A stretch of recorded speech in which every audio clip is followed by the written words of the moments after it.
Looking for one last boost to your studies before the exam? Try our revision package. For just $10, you get 7 days access to our entire ACCA Performance Management exam course. Go through our comprehensive playlist, picking and choosing which concepts you want to cover and which questions you want to practice. Use our filters to revise the most commonly tested and difficult concepts. Go through our question videos for that all-important exam practice. Your choice. Hopefully, it'll be the final stimulus that you need to go on to ace the exam. And now, on to our video. Hello everyone, and how are you all doing today? So today we'll be doing another question from the ACCA Performance Management exams.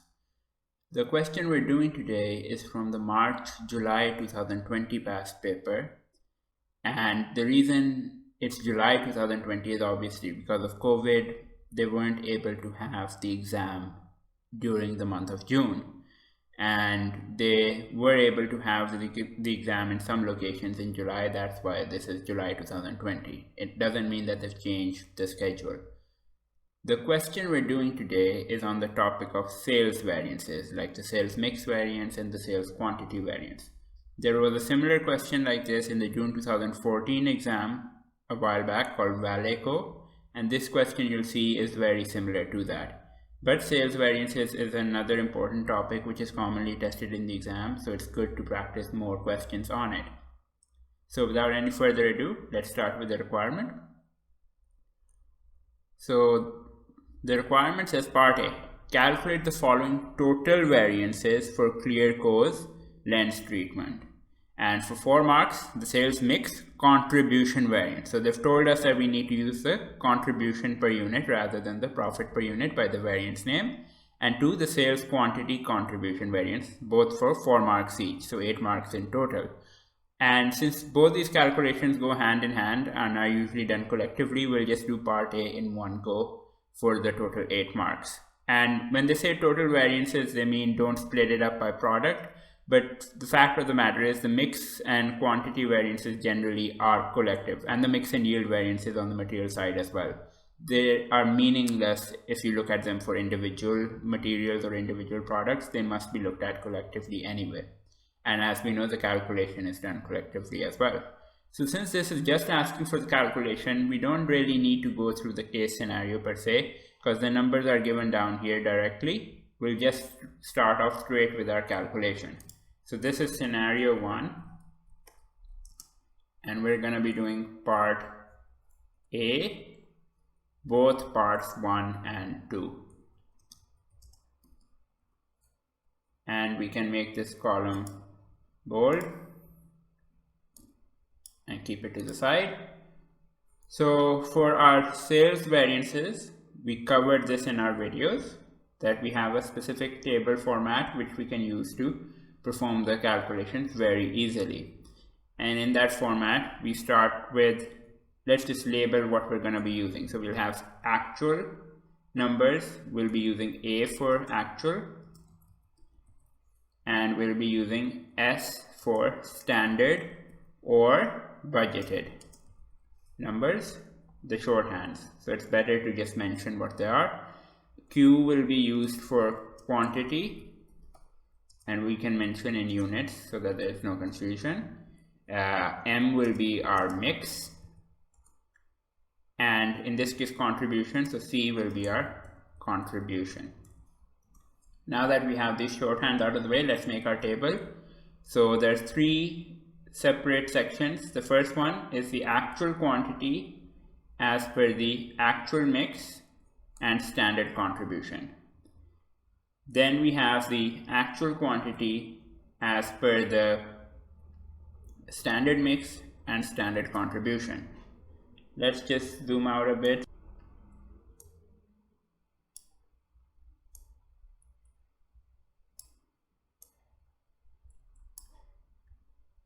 And let's just shift these out a bit. Okay. So that we can see everything on the screen easily. So we'll have our standard, in this case budgeted quantity, standard mix, and the standard contribution. And this will be for the different products.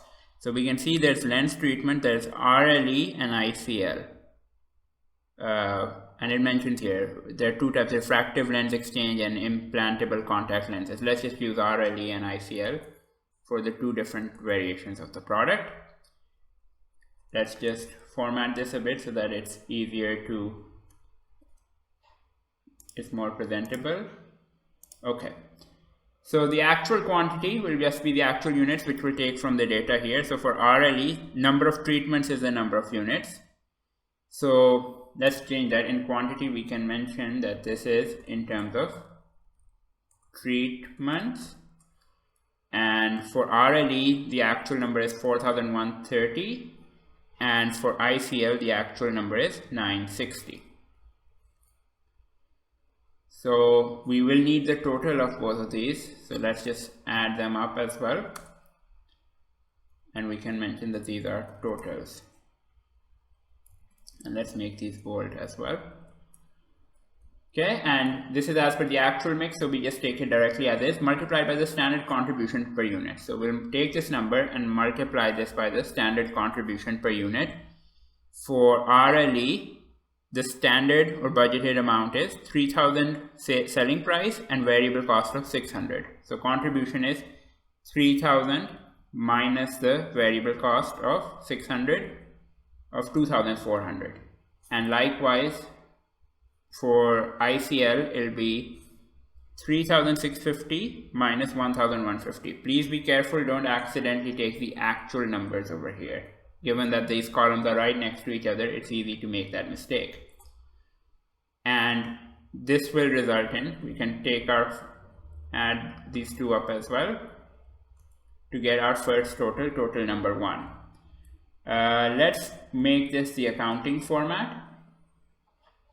So in LibreOffice, we'll need to go up here. So there we go. Let's just space this out a bit. Now this part of the formula, the contribution per unit in the sales variances, is the standard contribution for all three areas. So we can just copy paste these formulas over here and just plug in our numbers. So now we need the actual quantity as per the standard mix. So we'll make our little section down here for the standard mix, which is basically the budgeted mix in this case for the sales variances. We'll have our two products, RLE and ICL, and we'll take our budgeted numbers from the case. 3750 for RLE, 1320 for ICL. So 3750 and 1320. We'll add these up.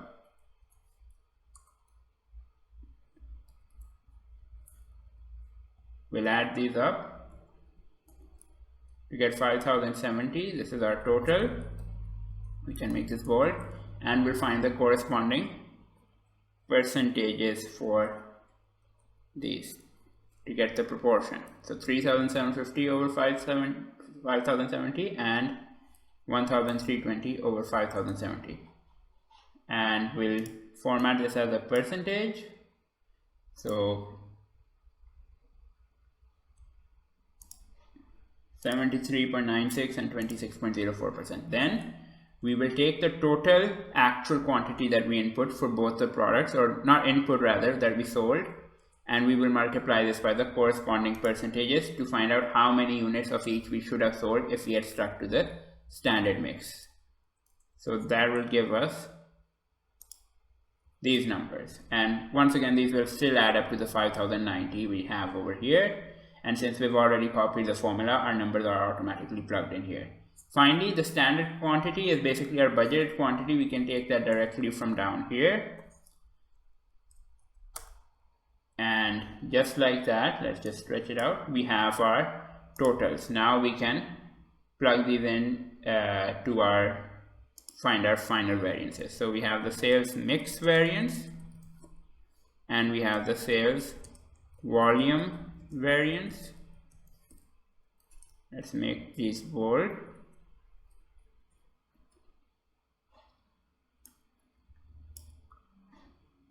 So our sales mix variance is going to be total 1, the first one, minus total 2, and our sales volume variance is going to be total 2, the second one, minus total 3.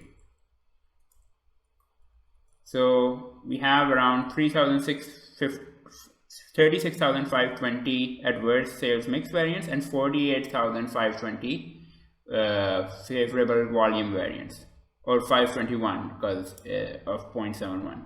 Once again, let's put the 1000 separator, and there we have our answer. So for 8 marks, this part is done. And you can see it barely took us any time, because like I said, the more we practice these questions, the quicker we'll become at it, and the more adept we'll become at it, and it doesn't take too much time once you're used to it. And we've already done a lot of practice during our course videos. This is just further adding to that practice. So now that we have our variances and we're done with part A, which was just the calculation, let's move on to part B. It says explain what each of the sales mix contribution variance and sales quantity contribution variance measures, for 2 marks. Once again, we don't need to look at the case scenario for this. It's just asking us to explain what these variances mean. So we still haven't read the case scenario, but we can still quickly do this part and be done with it. So now we have part B, and students make mistakes in defining variances. So like I mentioned in our videos, please make sure that you cover the definitions like we did. So what does the sales mix variance represent? Just for recap purposes, the sales mix variance tells us that has our actual mix of products that we sold resulted in a higher contribution or a lower contribution than had we stuck to the standard mix. So what was the standard mix? That we were going to sell 3,750 units of RLE and 1,320 units of ICL. 74% of our sales were going to be RLE, 26% were going to be ICL, which would have resulted in the following numbers if we had sold the same 5,090 units as we found here. But we actually sold much more of RLE, 4,130 units as compared to 3,765. And for ICL, instead of 1,325, we sold much less. We sold 960 units. Now, the fact of the matter is, one of these will result in a higher contribution than another. So for RLE, the contribution per unit is 3,000 minus 600, 2,400. Whereas for ICL, it's 3,650 minus 1,150, which is 2,500. So ICL is more profitable per unit because it gives us a higher contribution per unit. But we sold less of the more profitable units, and we sold a higher proportion of the less profitable units, or treatments in this case. That resulted in an adverse mix variance. So if instead we had sold less of RLE and more of ICL than these numbers, then we would have had a favorable mix variance. So we can start by mentioning the sales mix contribution variance compares the overall contribution earned by our actual mix of products sold to the contribution we would have earned if we had stuck with the standard proportions of the product that we budgeted to sell. And we can go a step further, even though they haven't basically asked for it, but just for our own understanding, and mention what it means in this case. So we have an adverse variance. We can just mention, in this case, the mix variance was adverse. This means we sold less of the more profitable product, RLE, we can put that in brackets, and sorry, not RLE, ICL, that's the more profitable.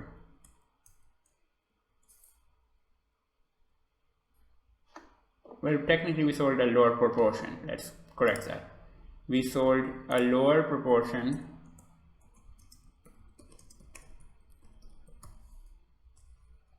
and we can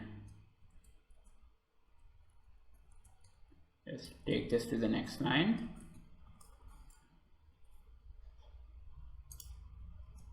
Of the more profitable product ICL and a higher proportion of the less profitable product, which was RLE. Again, you didn't need to write this in the exam, this is just for understanding purposes. And for the sales quantity variance, very simple. If your actual quantity sold is more than your budgeted quantity, then it's favorable. If it's less, then it's adverse. Sorry, it's not sales volume variance, sales quantity variance. So in this case, for example, the actual quantity added up to 5,090, but the budgeted quantity, if we add that up, was 5,070, right? We have it down here. So we sold more units, that's why it was profitable. So we can say the sales quantity contribution variance compares the total actual units sold, the contribution earned, let's be more specific, contribution earned by the total actual units sold as compared to the contribution which would have been earned if we had sold the budgeted number of units. So again, in the exam, that's all we needed to write, but for our understanding, let's explain the variance above. In this case, the quantity variance was favorable because the actual units sold of 5,090 were more than the budgeted units to be sold, which were 5,070, right? So that's for 2 marks here. Basically, we just needed to write this part and this part. Okay, now part C for 10 marks, analysis. So notice that 8 marks for a calculation, 2 marks for definitions, 10 marks, still half the marks are for analysis. So you need to be on point with the analysis. It says, using your answer from part A and any other relevant calculation. So not just the numbers in part A, but there might be some more calculations that they want us to perform. So we need to keep this in mind because they specifically mentioned it. Discuss Clearco's sales performance for the year just ended. Note, there are up to 4 marks for additional calculations relevant to sales performance. So we need to perform calculations because there's 4 marks for them. If we don't, we'll miss out on these marks. And 6 marks for discussion. Right. So now let's go through the case scenario. So it says Clearco is an eye treatment specialist founded in 2014, let's say, which runs 5 clinics nationwide. It is based in Zealand, a country in which 20% of the population is over 65 years old compared to only 15% 10 years ago. So it's an aging population. People are getting older and older. Clearco offers 2 eye treatment procedures, laser treatment and lens treatment. Laser treatment is the less complex of the 2 procedures. Technology changes rapidly in this industry, and as a result, 90% of patients now qualify for laser treatment compared to only 80% 5 years ago. Let's stop here just for our analysis discussion, right? Because these are already on these points we can discuss the sales performance. And let's just go back to the requirement. It says discuss the sales performance, right? So that's what we need to align these points with. First of all, there's an aging population. What does that mean? That there are more old people in the country now as compared to 10 years ago. That means you would expect more eye treatments because as people grow older, their eyesight starts to deteriorate. So we would expect more sales, and given that the sales quantity variance is favorable, this could be one of the reasons that they sold more treatments because of the aging population. Likewise, 90% of patients now qualify for laser treatment compared to only 80% 5 years ago. So more people qualify for the treatment, which means more people are able to get the treatment, possibly resulting in this favorable sales quantity variance. Now they've said laser treatment. So I think between RLE and ICL, one is a laser treatment, one is the lens treatment. So we need to maybe separately analyze them. Let's move on. The remaining 10% of patients are only able to have lens treatment, of which there are two types: refractive lens exchange and implantable contact lenses. Okay, so both RLE and ICL are lens treatment, not laser treatment. So that means actually this is bad for the company, because they're only dealing with RLE and ICL from what we know so far. And if more people are able to get laser treatment, that means fewer will probably go for the lens treatment. So their customers might fall as a result, which hasn't happened, mainly maybe because of the aging population. The quantity variance net has actually been favorable, but maybe it has some impact on the mix variance. Let's see. ClearCo started providing RLE, a treatment most effective for patients age 40 or older, in 2014 when it was founded. 2 years ago, it also began providing ICL, a treatment recommended for patients under the age of 40. So notice what happened. RLE, we got more treatments than expected. ICL, we got less treatments than expected. And that's because of the aging population. RLE is for people of age 40 and above, so more people are getting that. Less than 40, the population size is relatively deteriorating, so that might be a reason there's less of those treatments. And secondly, well, younger people, their eyesight is usually better, right? Not always, but usually. So those could be potential reasons we could talk about. And let's just make sure we read through the rest of the case so that we don't miss out on anything important before we write our analysis. The market for eye treatment procedures in Zealand is dominated by a few main suppliers, of which ClearCo is one. Until 2 years ago, ClearCo was the largest supplier, but following the merger of two other companies, it is now the second largest. So two of their competitors have merged, and now ClearCo is no longer the market leader. So yeah, that would result in fewer sales as well. The merged company, EOSCO, so that's the new big competitor in the market leader, has recently released its financial statements for the year, showing that profits were 10% higher than forecast. And EOSCO's press release stated that it has achieved this despite offering reduced prices for the ICL treatment. So their competitor has cheaper prices for the ICL treatment, which means people might be going to their competitor for it, resulting in this fact that fewer people actually got the ICL treatment from ClearCo, and the mix variance became adverse. It has been able to offer reduced prices because of the economies of scale achieved by the merger. They're larger in size, therefore they have lower cost per unit, which makes sense. The following information relates to the two types of lens treatments offered by ClearCo for the year just ended. So we have quite a few points we can make, but remember, we need to perform the calculations for the sales performance. So while they say profits were 10% higher than forecast, we need to talk about the sales. So what can we calculate about sales? Well, the go-to answer is we have the mix and quantity variances. Why not calculate the sales price and volume variances? And the good thing about the price and volume variances, they can be done individually for each product, so they can give us some meaningful numbers. So that's just a go-to thing that you should think about. Any other variances in this area that we can calculate? Apart from that, we could possibly look at the overall revenue, the total revenue, because they've given us the price and the number of treatments as well. So we can multiply those together to get the total revenue and compare how that looks. So let's first perform the calculations. I think we might need to, because we have the price and volume variances, we might need to do the revenue ones as well. So let's quickly do the calculations and then just write our points. So first, let's start with the sales price variance. So we have the sales price variance, and let's just write our formula first so that there's no confusion there.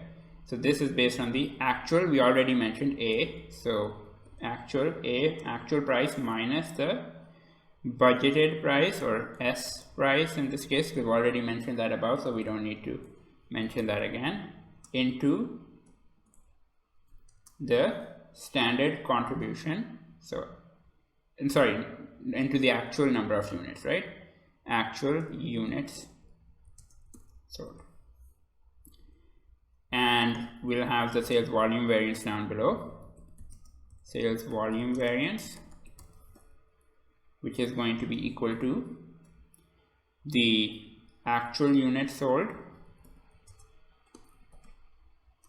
minus the budgeted units sold multiplied by the standard contribution, so SC per unit. Let's just stretch this out a bit.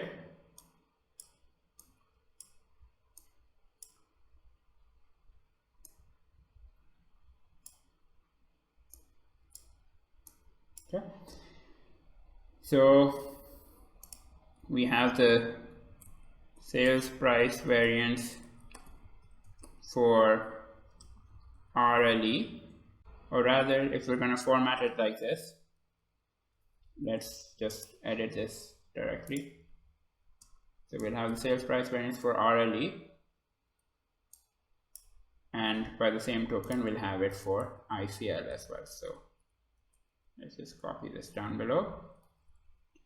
Again, you don't need to follow this exact same format. Follow whichever format you're comfortable with. As you practice past paper questions, you'll develop your own formats you're comfortable with and just use those in the actual exam, so that there's no time wasted in determining a suitable one. And let's just copy our formula. Sales volume variance, RLE, and ICL.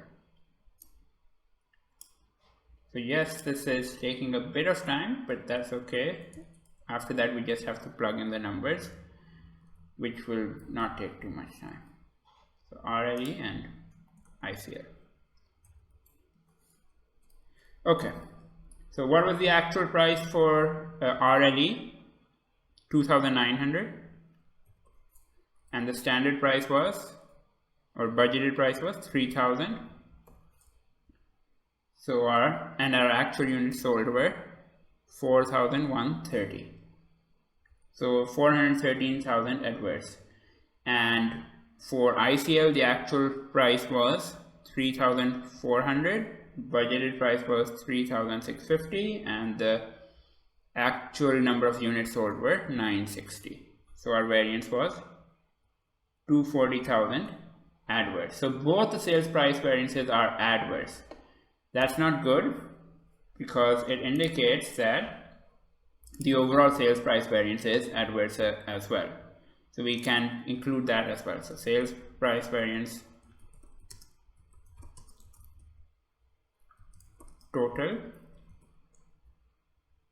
and the sales volume variance total. So this will be the sum of this plus this. So 653,000 adverse. That's a large adverse variance. And let's find out our sales volume variance.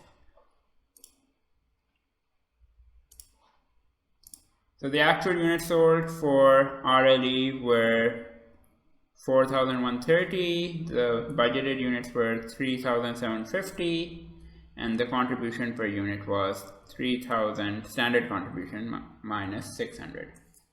Whereas for ICL, the standard contribution was 3,650 minus 1,150. Actual units sold were 960 and budgeted units were 1,320. So the sales volume variance is interesting. For RLE, it's largely favorable, but for ICL, it's largely adverse, and overall, it's slightly favorable. So we have our numbers here, and we can also talk about total revenue if need be. Let's do that as well. So we have our two products, RLE ICL, and we'll need the budgeted amount as well. So RLE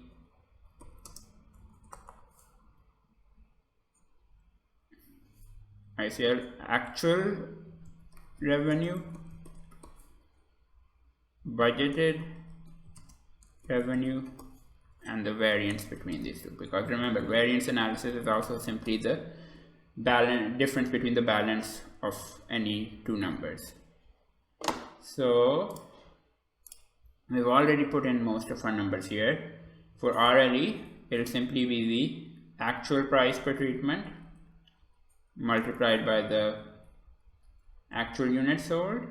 Likewise for ICL, once again from our formula above, actual price per treatment into the actual units sold.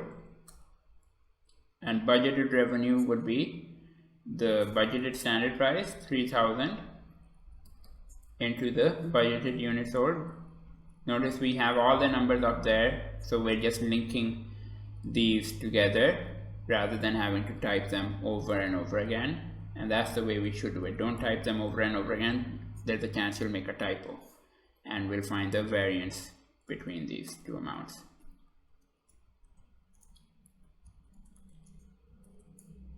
Okay, so we have all our calculation numbers. So 4 marks, this would be more than enough, right? Now we can quickly mention our analysis points and wrap up. So for the revenue, RLE's revenue increased, ICL revenue fell. So let's start with the first issue, that there's an aging population, and we can use headings to separate our answer and make it presentable. Okay, so let's start by mentioning there are many factors which impacted the sales performance for Clearco for the year. And now we can give our subheadings. Aging population of Zealand. So the 20% of Zealand's population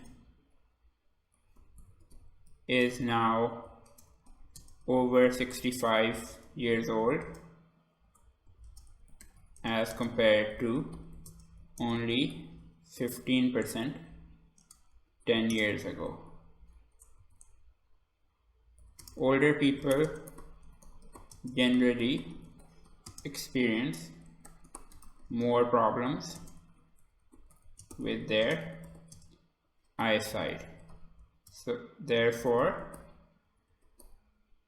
it is expected that this should increase the number of treatments this segment of the population takes. So we've laid the groundwork, now we'll connect the numbers to this. So we can start by saying the sales volume variance for RLE is largely favorable, as is the total sales quantity variance. So we can link these two numbers to this, which has resulted in higher. The impact of this can be seen from the increases from the largely favorable sales volume variance for RLE, as well as the favorable sales quantity variance. This increase in treatment sold might be to customers from this segment of the population. So we've linked the calculations to the analysis, and that's what we have to do. Right? That being said, some of the other numbers have fallen, so we can't talk about them here. Let's move on. So it says laser treatment is less complex of the two procedures, and technology has change, 90% of people qualify for laser treatment, and laser treatment is more permanent than lens treatment is. Lens treatment, you have to constantly put the lens in your eyes. Laser treatment, you have this procedure and you're done. So these two are technically competitive products, and obviously RLE and ICL are both lens treatments, so more laser treatments would drive their sales down. And we can see that now 90% of people as compared to 80% qualify for laser treatment, so there's that issue. More people qualifying for laser treatments. So laser treatments are effectively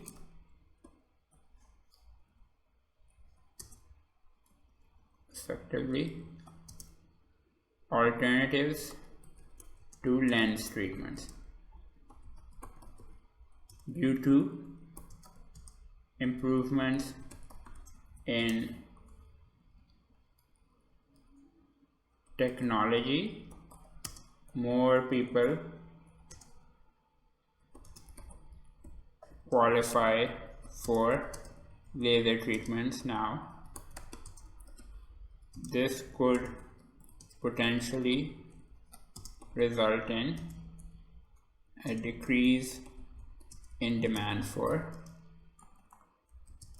lens treatments, since both RLE and ICL are lens treatments. We could see a fall in the sales numbers there, but that's not the case. So now we have the opportunity to split and talk about these separately. Why is it that RLE's volume variance is favorable, that their revenue has increased, that all of these things have happened, but ICL's revenue has decreased and their volume variance is adverse? What is the key difference? The key difference was RLE is for people 40 and above, and ICL is for people below the age of 40, right? So once people over 40 and above, older people, they don't like to use newer technology as much, right? They're more stuck in their habits. So younger people will be more inclined towards this. And two, because of the fact that at the end of the day, there's a larger aging population, so RLE will experience a boost due to that, but ICL will not. And we can mention that point up above here as well. Let's just mention that. ICL did not experience a favorable sales volume variance, however.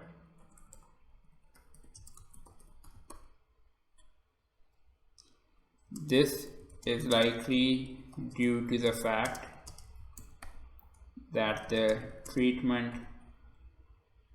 is for people below the age of 40, and the aging population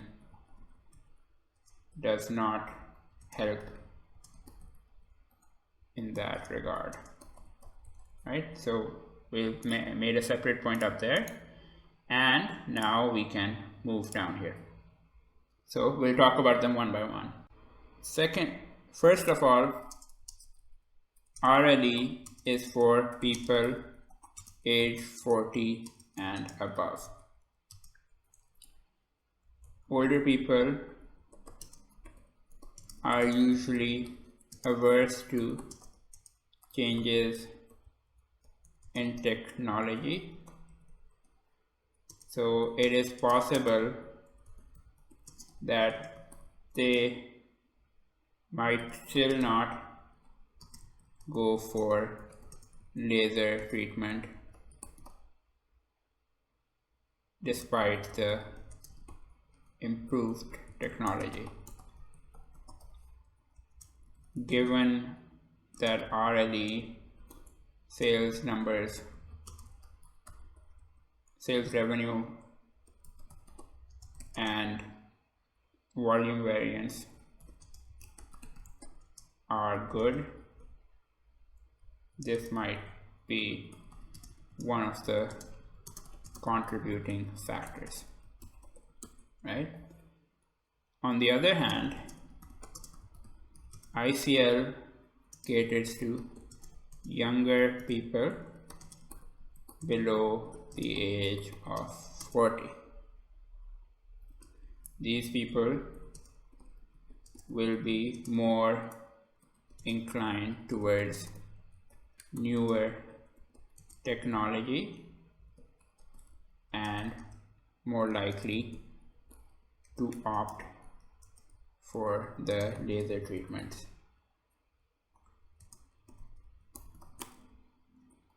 This could possibly,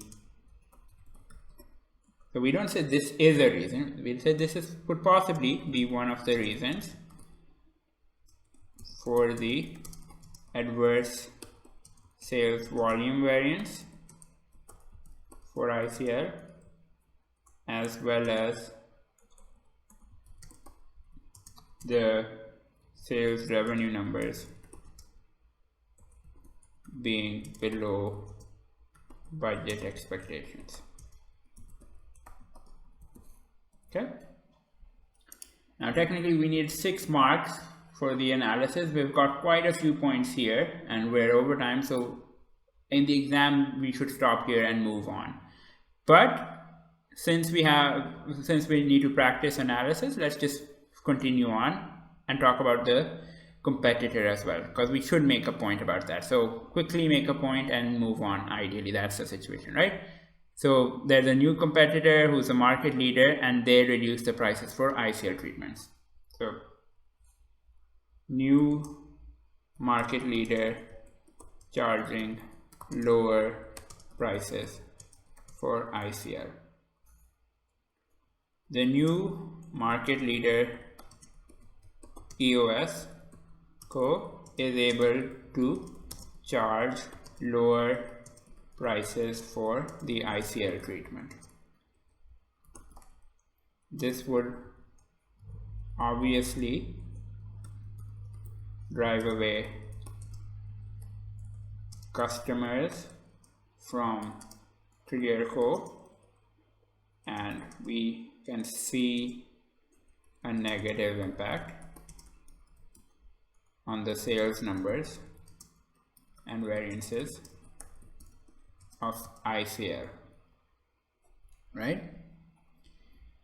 So if you were running low on time, this would be enough. You could move on because at least you made this point. But let's go in more detail because we haven't talked about the sales price variance. You can see that the sales price variance for both RLE and ICL are actually adverse, meaning that they charge lower prices. So we can talk about that it is possible that due to the competitor, they were forced to start charging lower prices for ICL. For RLE, we're not sure, but we can talk about it. We can also see from the adverse sales price variances that Clearco felt pressure to lower their own prices in order to compete. However, this just further reduced the revenue earned, particularly from ICL treatments.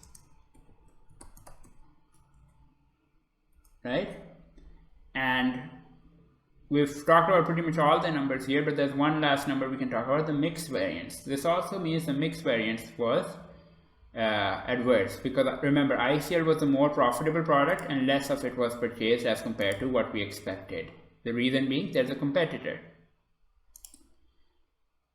This also likely is the cause for the adverse sales mix variance. ICL is the more profitable product for Clearco, given that the competitor probably drew away customers from ClearCo for ICL treatments. This resulted in a lower proportion of ICL treatments being sold, which ultimately meant the mix was less profitable as budgeted. Okay? So we can also give a conclusion potentially. We can talk about the fact that RLE, despite for RLE the prices were reduced. That could have resulted in the higher sales volume variance, things like that. If you want, we can briefly mention that. It should be noted that the RLE sales performance was generally good, and the lower prices there might have actually been one of the reasons for the favorable sales volume variance there. Okay, so that's more than enough. Again, 6 marks for analysis. We didn't need to go into this much detail. The reason I went into detail like we do for all our questions is so that you can understand the possibility of how many points we can get out for our analysis, and that it's easy. There's not much difficulty. You did not need to make all these points. Half these points would have been more than enough, right? But this is, again, the way to master analysis is to consistently do more practice and develop your experience and confidence in that regard, and then you'll be more than capable of doing the same. So that's that for this question. Hopefully you guys benefited from this, and I'll see you guys next time.